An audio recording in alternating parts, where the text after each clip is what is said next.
Le suivant, c'est un plaideur.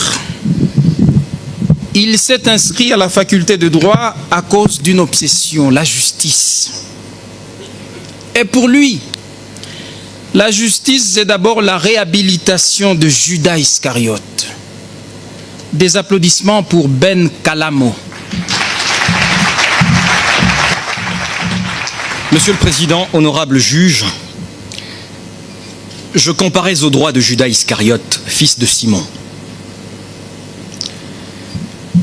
Monsieur le Président, en l'an 33, Jésus, fils de Marie, fut, à ce qu'il paraît, crucifié. Mais puisqu'à tout assassinat, il faut un coupable et des complices, Judas sera accusé de complicité. On l'accusera d'avoir trahi et livré Jésus contre de l'argent. 30 pièces d'argent pour être précis.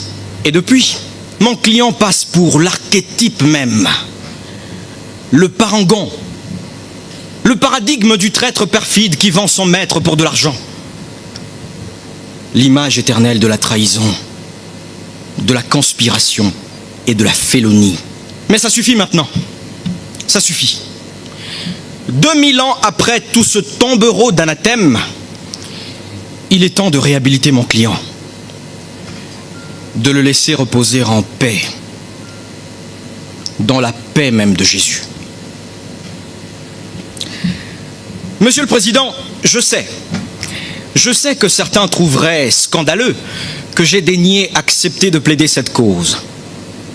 Défendre Judas. Quelle folie!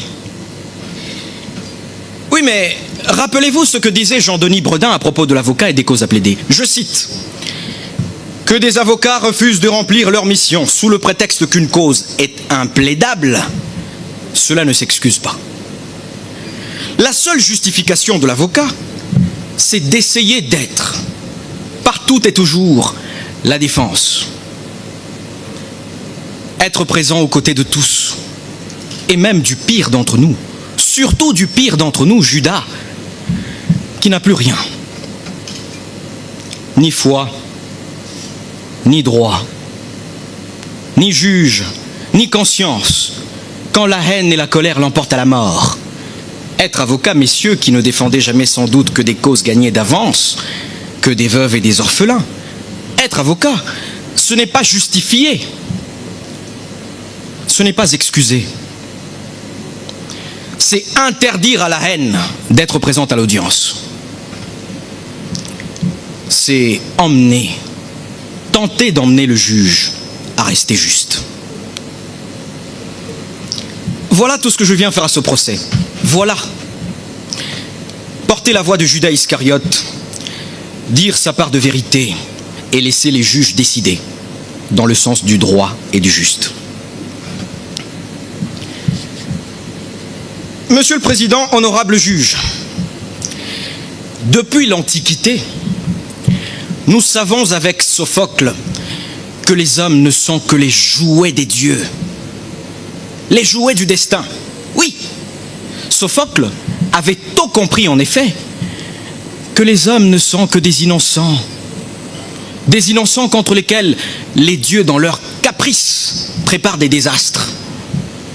Désastres que souvent ils prennent même le soin de leur annoncer d'avance.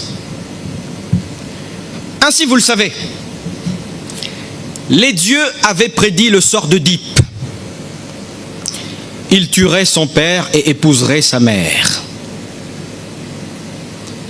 Or, Œdipe a tout fait pour éviter ce sort.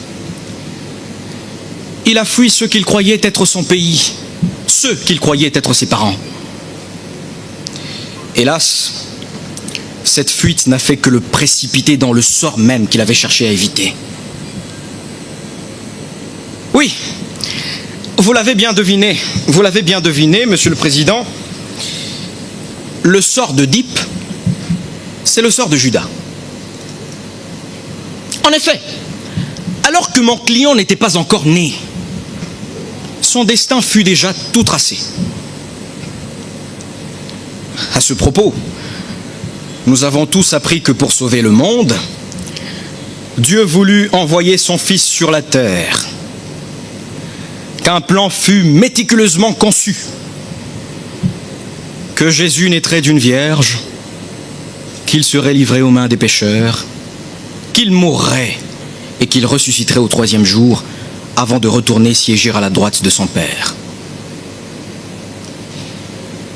Pour matérialiser ce dessein, il fallut des acteurs.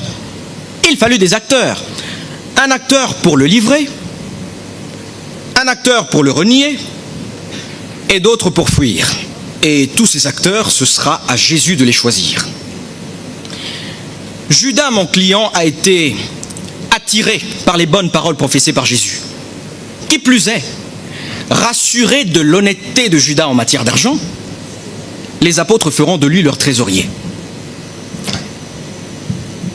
Mais seulement voilà, puisque les hommes sont les jouets des dieux, les jouets du destin, les Écritures devaient être accomplies.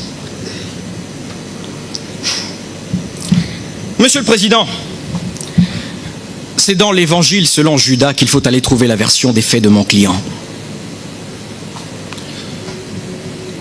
Hélas, son évangile a été déclaré apocryphe par la grande Église, elle-même qui l'accuse. Or, dans cet évangile,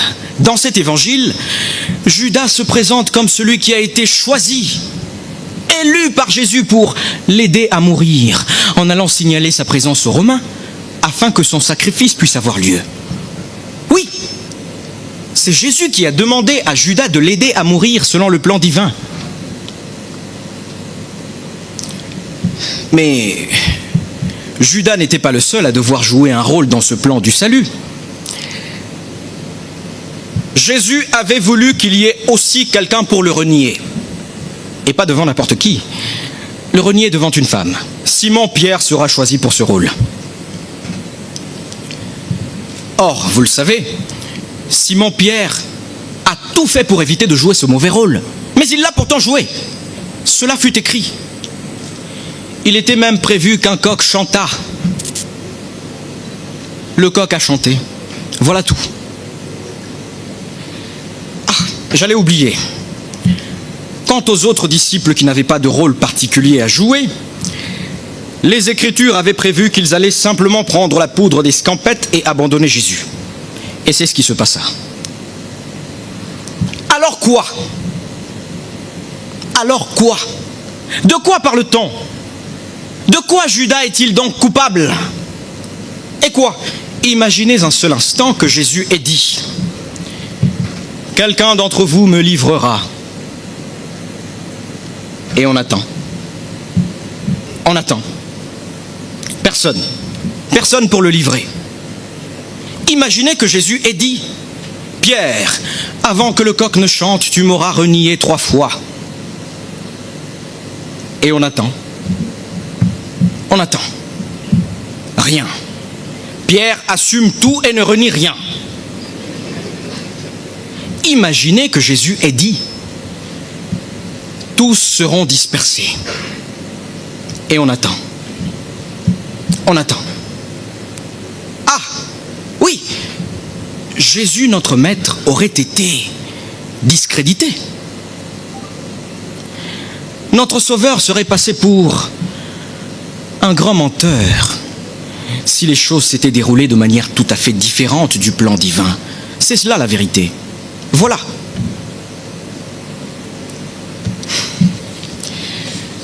Monsieur le Président, honorable juge, nul ne peut échapper à son destin. Nul. Judas, Pierre, Thomas et leurs camarades n'ont été que les jouets des Écritures. Ils ne sont coupables de rien. Bien au contraire. On devrait les remercier d'avoir permis à l'histoire de notre salut de se dérouler dans les conditions strictes fixées par le Père.